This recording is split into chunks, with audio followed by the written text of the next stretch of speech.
Before I start this video, I'm just gonna place a bit of a trigger warning that I am talking about trauma, childhood trauma, and PTSD, although not in much detail in this video. I am keeping a separate video diary about my journey with that, but it is part and parcel of what I'm going to talk about in this video. And my second precursor to all this is I wanted a nicer backdrop. I wanted to talk about this in a more interesting, exciting place. So I drove to a really interesting and exciting place today. There was mountains in the background, there was a sunset, it was beautiful, but it was so windy, and I just really wanted to get this video done today. So I am in my caravan and it's nice and cozy. It's 6 degrees outside, I've got the heater on, and we're nice and toasty here. So what I'm going to do as I go through what I want to talk about in the video, I have actually taken photographs and videos of different parts of the journey as I go through. So just to remove from this boring, strange caravan, even though it's so cozy and I love it, I'm gonna insert clips as I go through. So if you're watching this video, that means that you have seen the link and you'll know by this point that I want to talk about this book. This is The Artist's Way. It was written by Julia Cameron, and it's actually a book from the 90s, so it's 2024. This book is going on into its late 20s, 30s, as am I, and what I think is so interesting to note is that it's so relevant still. I think the fact that it was written in the 90s in potentially an even simpler time frame, or sort of simple, when life was maybe a bit simpler than it is now with like social media and things like that, I think it's really, I find this easy to slip into. So yeah, I'm gonna go through what this book is about and what my journey has been so far as I'm approaching the midway point. In about a week and a half I'll be halfway through. So this book, before I get stuck in, this is probably where I need to give you a bit of background about me. I'm currently off work. In the summer of this year, my dad sat me down and told me that they had found a lesion on his liver, and it likely would be cancer. I lost my mum to liver cancer when I was 19, back in 2015, and when Dad told me, I went through all of the emotions that you'd anticipate feeling. Now next year I'm getting married and we plan to start a family, and I found myself getting snappy and stressed at home. So I asked Chris if he would come with me to see a private counsellor, because I could feel my emotions building up and I could feel stress and pressure that wasn't related to our relationship being put onto our relationship, and us having arguments that were this big over something that was this big and didn't require an argument. So we went to try and be proactive, because I'm very much in the mindset of we go to the gym for our physical health. It's healthy to talk to people, and that's sort of like a mental gym for our mindset, our well-being, our mental health. For those of you that don't know, I was a mental health nurse. I've been in the NHS for 10 years in various roles, but the majority of that was in psychiatry. And when I went to this session with Chris, because I asked for a session saying, can we talk through some like communication skills for when I'm stressed and I know I'm projecting something onto a situation and everything goes to blues. She told me in that session that Yeah, I can help you with some communication things, but you've just talked about trauma for an hour, and that stopped me in my tracks because I was not expecting it at all. I've definitely openly talked about feeling anxious in the past. There's been lots of things that have made me feel anxious over recent years, but nobody's ever said the word trauma to me. So I then went and got assessed through the NHS, and I was given a diagnosis of post-traumatic stress disorder alongside anxiety and depression. Now I am doing a separate video log of that journey, so I'm not going to delve into the details here, but that's the background. I came off social media, took some time off work, and tried to deal with what was going on, and I was going for I have been going for private trauma focused cognitive behavioural therapy. So that's looking at your cognitions and your thoughts and how they interact with your behaviours. So cognitive behavioural therapy focused on trauma. That's quite a grueling process. It's the best recommended process for PTSD as per what's called the NICE guidelines in the NHS, and I can tell you it is effective, but the idea of that is that you sort of set a formulation of what your issues are, and then you go to the next stage, which is called re-exposure. So that re-exposure, you have to literally close your eyes and go back into the traumatic events. So without going into detail, it's very tough and it's very grueling, and a lot of mine is related to childhood and early teenage years. Now, I said I came off social media because my social media is Instagram and YouTube. I downloaded TikTok a couple of weeks in because I felt like I'd lost my window to the world. And after a few weeks, the algorithm picked up on the things that I was interested in and watching. This book kept coming up, and I'd never heard of it before. But the first video I saw of it actually was somebody saying that they've learned to manifest and synchronicities were happening in their life that they thought was related to what they'd been practicing in this book. And I thought, oh, that's interesting, because I like The Secret. I've read that. I'm interested in the manifestation side of things. Not very good at it, don't practice it all the time. Chris is actually really good at it, without knowing that what he's doing is manifesting. But the second review, or the second video I saw of this, was a girl crying her eyes out saying, do not get this book unless you want your life to be turned upside down. So I was like, okay, maybe not. But then the third video that I saw about this book, and I didn't go searching for them, the algorithm found them for me. The third one was somebody saying that they had childhood trauma, and that because this book is focused around and because this book is mainly focused around your inner child and your childhood years, I thought that could be really interesting. I had a little look at some reviews online, and a lot of them were saying that it helped them with the trauma, and interestingly it actually talks about that in one of the early pages of the book. So I ordered the book.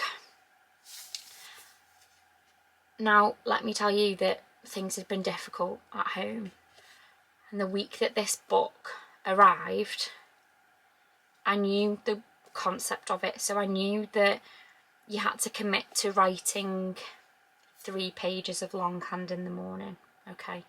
Every morning you have to wake up and you have to empty your brain, like a brain dump. Literally, if you can't think of anything to write, you write, I don't know what to write, I'm tired, I can't wake up, I can't think of anything to write, I can't think, whatever your thoughts are, you just write until you've filled 3 pages.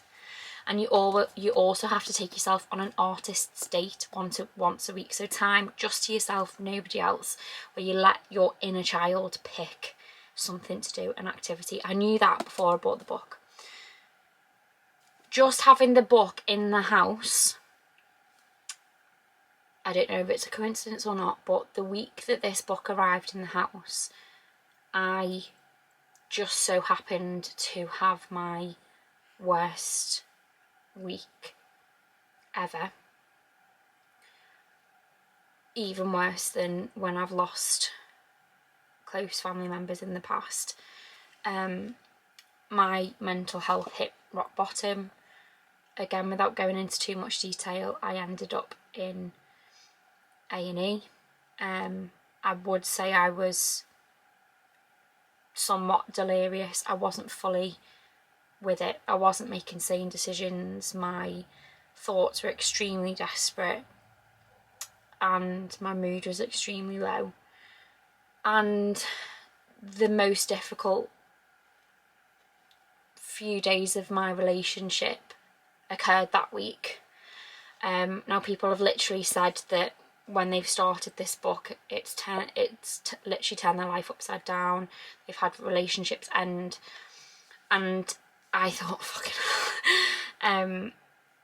at the time, the fact that this book was in the house, I'd totally forgotten. It was still in the Amazon packet on the stairs. Hadn't even thought about it until I had 3 days completely by myself because of what had happened and how poorly I'd been.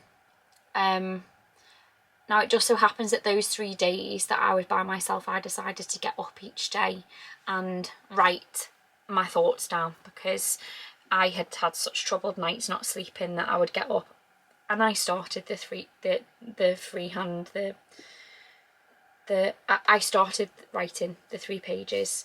I didn't plan to write 3 pages, I just so happened to write 3 pages each day. I have got them, they're over there. Now on the 3rd day, I had booked to go to a Reiki session because I've never had Reiki before. I've never believed in anything like that, any sort of like healing by somebody else's hands. Never. I'm a medicine girl through and through because that's what I know, that's how I was taught in the NHS. On the 3rd day of writing those letters, I went for a Reiki session, and as I walked into the room, the woman burst into tears and she said, "I can feel your pain." She put her arms around me and she said, "I'm sorry, don't be scared, but I can feel what you can feel, and I'm just overcome by emotion. Lie on the bed." So I was like, okay, so I lay on the bed. My intentions and expectations for that session was just, I was intrigued. I'd hit rock bottom. If I could just lie on a bed and feel relaxed for an hour with some relaxing music and some nice smells, then great, that was what I wanted. I could feel her presence around me.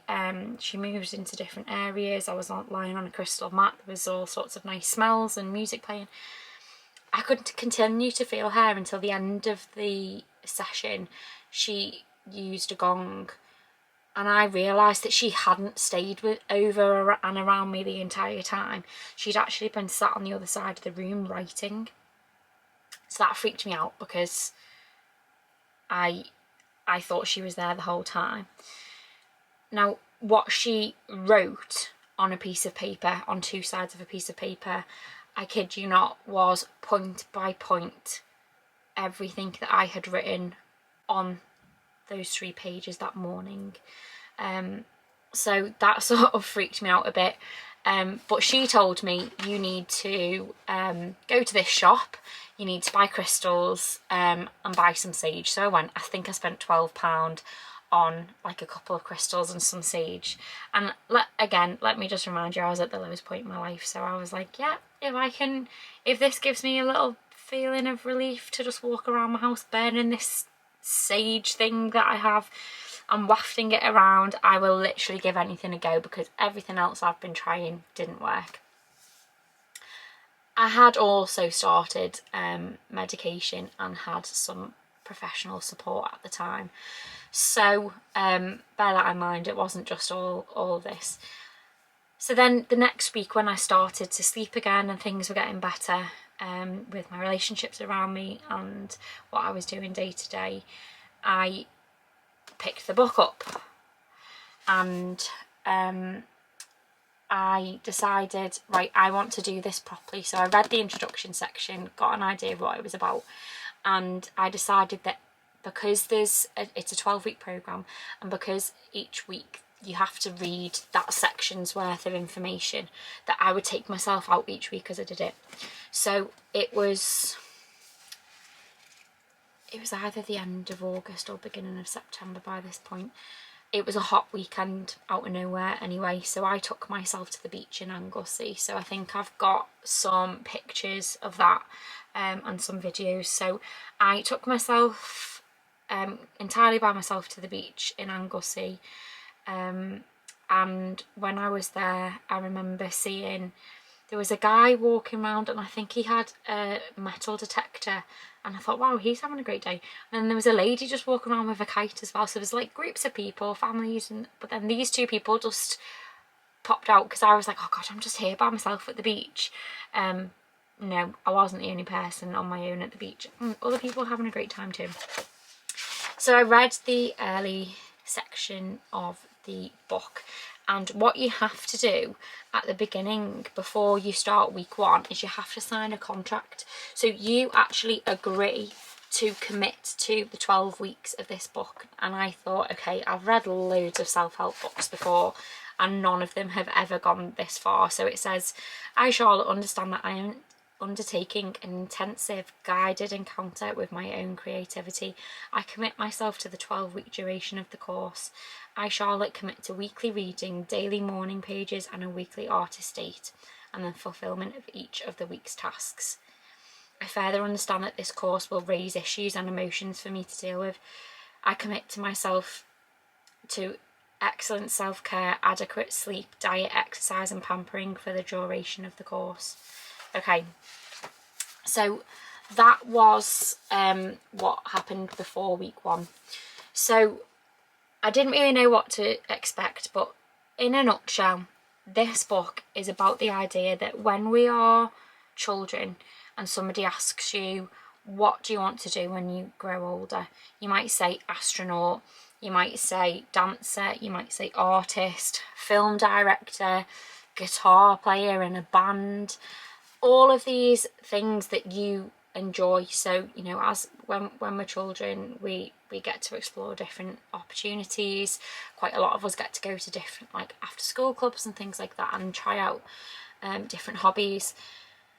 Then you get to a stage in your life and someone's like, oh yeah, that's great, but not everybody gets to be an actor in a film, or not everybody gets to play in a band. You know, you might not be as successful as that. So what could you do to actually make money? What's your day job going to be? And that's where we fall into this box in society, and society needs society. Society needs doctors, nurses, lawyers, policemen. Police people. They need firefighters. They need all of the jobs that keep society going. The arts and more creative roles are that next level. It's not the requirement, it's the what you do when you've got free time, when you've got free time, or when you have the when you're lucky enough to obviously have extra cash to spend to do those sorts of things. So it says here, since its first publication, The Artist's Way has inspired millions of people to demystify the creative process and open up opportunities for growth and renewal. Julia Cameron's tools will help you rediscover your passions and take the steps you need to change your life. So it's the idea of unblocking your creative process. So all the things that you truly enjoy, and her thought process is that everybody's creative. So some people will be like, I'm just not creative at all. Everybody is. We're all creative in different ways. Some of us are musical, some of us are more artistic, some of us can visualise how a room's going to look in a house, some of us can listen to a song and know the words by the end of it. We all have different skills, but we are all creative. Now, one thing I will set a precursor for is that this book requires a spiritual element. Now, I was brought up Catholic, and since my mum died, I've openly said that I've lost my faith. I don't have a faith. I have also openly talked about in the past that I am starting to be interested in the idea of manifestation, and maybe there is some sort of energy out there. People call it the universe. This book welcomes anybody's version, whether it's a god, the universe, something else that you want to talk about. It's about the flow of energy, and it's about the flow of creativity. So it talks about a bigger power, and it refers to that as the creator, and the idea that we were created, the world was created, and we should carry on creating. So I guess that's it in a nutshell. Now, I don't know how long I've been talking for. Okay, so I think I've gone on long enough about that. What I will talk about is what I've been up to each week. So, like I said, week 1 I went to the beach, and I read week 1's sections. Now, one thing that I really like that it does in week 1 and week 2 is you have to list 5 imaginary lives. So if you had 5 other lives to lead, what would you do in each of them? So she gives some examples here. Let's see if I can find mine actually. So this is a book that I was given when I actually left nursing, and it's just sat on my desk for years. But I decided to use this as my pages for the longhand in the morning because it's so tiny and I didn't have to write too much. But there was a list of sort of statements that we had to read in the book, and you had to pick the one that you thought was that like you were the most uncomfortable about, so that had to be an area that you focused on the most. So I put my creativity heals myself and others, because that feels a bit foreign to me, but that's what I'm trying to keep myself focused on. Now, I've started to also have a workbook for each of the tasks each week. So I write in this every morning, and I write in this throughout the week. But just as an example, I was asked to give 5 imaginary lives that I would do if I could. So number 1 was be a pop star, and then I've put in brackets, like Beyonce, a visionary, a performer, singer and dancer. So there's a few there. The second one was film director or music director. Then I've put music video director, so there's a different niche for you. Marine biologist, or a travel influencer. So there you go. There's some of the examples. I'm gonna pause there because the camera is gonna die in a minute, but that's the sort of concept of it. I am then gonna talk to you about what I've got up to in my artist states, but I think actually I'm going to try and get out and about tomorrow and talk to you. So what I did want to talk about was my crystals that I've got into. I also bought some clairvoyance cards, and I had to go and find something from my childhood bedroom, and I found it and it's in here, and I think there's a big link between the 3 of these. So I will see you in the next part. Good afternoon. I am taking a second go at filming a section for the video that I started last week in the caravan about the book The Artist's Way. So hopefully that's where this is coming, and if you're still here in the video, then hopefully that means you're interested in what I've been up to with it. I think by now I hope to have, or if I haven't, I'm going to pop in here some examples of what I've done for my artist state each week. So the very first week I went to the beach, took myself for a day at the beach. I had a dip in the sea, I read my book, I listened to some music and sunbathed. And my second week I took myself out into the mountains to read a book. So I've been really enjoying the ACOTAR series, so A Court of Thorn Thorns and Roses. And for anyone who hasn't read that, you need to read it. And for those of you who have, you might have seen that there's some theories around Prythian being based on the UK, the map of the UK, and basically I'm fully here for that. I feel like where I was just is exactly how I picture the mountains in the book. So I took myself there and had a day, again sunbathing. I was blessed to have a day where I just had some allocated time to work through the sections of the book, but also to enjoy that time of reading. And it's all about like, it's like fantasy, so that was interesting to be somewhere where I could really picture it. So that was a lovely day. My other one that I did, I went to Chester, and I ended up in a shop buying crystals, and that's all sort of come from, well, actually in the first week of doing it, I actually went for a Reiki session. I'd never had Reiki before. I ended up buying a couple of crystals and really starting to get into it.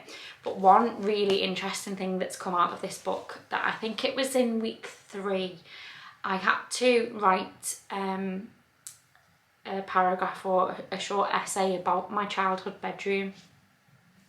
So it was so interesting to like actually have to think of it all in detail, and it gives you a few prompts in the book, and it was asking you like, what's your most prized possession? And I could just remember having this like round green box with all of these like gemstones in it, and like when we'd go away traveling, I'd always be like fascinated. I specifically remember being in Florida and being in this, it was like a treasure trove like pirate shop, but they had all these gemstones. And my nan, it must have been like a thing that you had in your house back in the day, where you'd have like fake plants and they'd have like sort of gemstones and stuff, and I would like ask my nan if I could take some for my collection.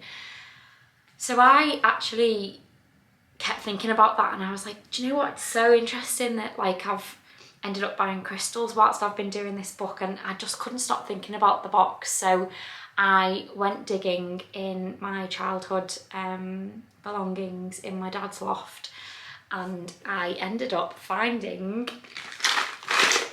the box. So even just like the sound of it for me is so nostalgic.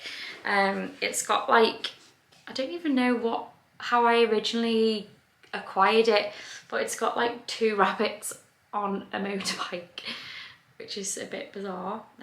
It's not a motorbike, 2 rabbits on a bicycle, and inside is just a collection of just like gemstones. So yeah, there's like a glass fish, like shells, a moon, star. This one was actually something that I acquired from my dad's parents' house. This one was from my nan's sister's house. This is one of the ones from Florida. I can just like remember them all. There's a big shell. But yeah, I used to just like collect them all the time. And I remember once when I was little, and my mum had been, I think she went to Venice. This one she bought me has Hug on it.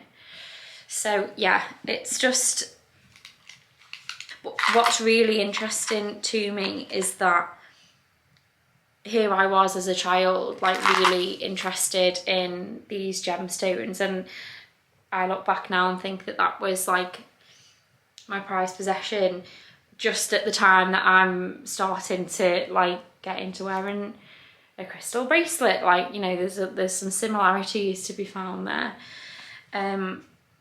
So yeah, I think I was gonna do a separate video about crystals, but actually what I found is that my artist's date and the sort of spiritual element of this book that I touched on when I started talking about it last time is all coming in together. So here we are, here's one video about all of it. I'll pop in some videos about my oracle cards that I picked up. Again, I walked into a shop just because I could smell the incense, and I thought I'll go and buy myself some incense sticks. And I ended up walking out with oracle cards, but not only oracle cards, crystal oracle cards. So yeah, I ended up using a couple of those the other day whilst I was working on the stages of the book. So I talked about these three, so whether I've just talked about them already or I'm about to put them in, they'll be in there. So there you go, that is where I think my crystal journey might have started as a child, sort of gemstones. I think they're more glass, whereas these are obviously more naturally occurring. Let's see if you can see them there. So here's my little collection at the moment as it stands. I'm wearing this every day at the moment.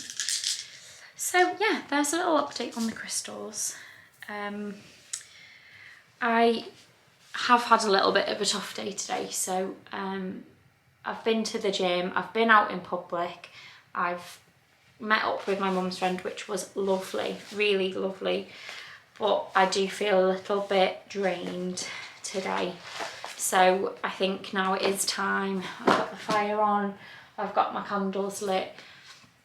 I think it is time for me to sort of switch off now. I'm really enjoying editing my videos. At this moment in time, I'm up to editing the videos from last December.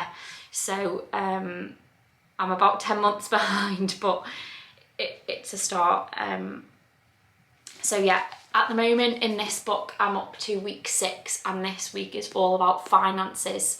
But one of the tasks that I have to do, it's about finding enjoyment and feeling like you're treating yourself with things that don't cost much money. So I'm going to bake some cookies tomorrow. So that'll be the next time that I check in on this video. So see you then.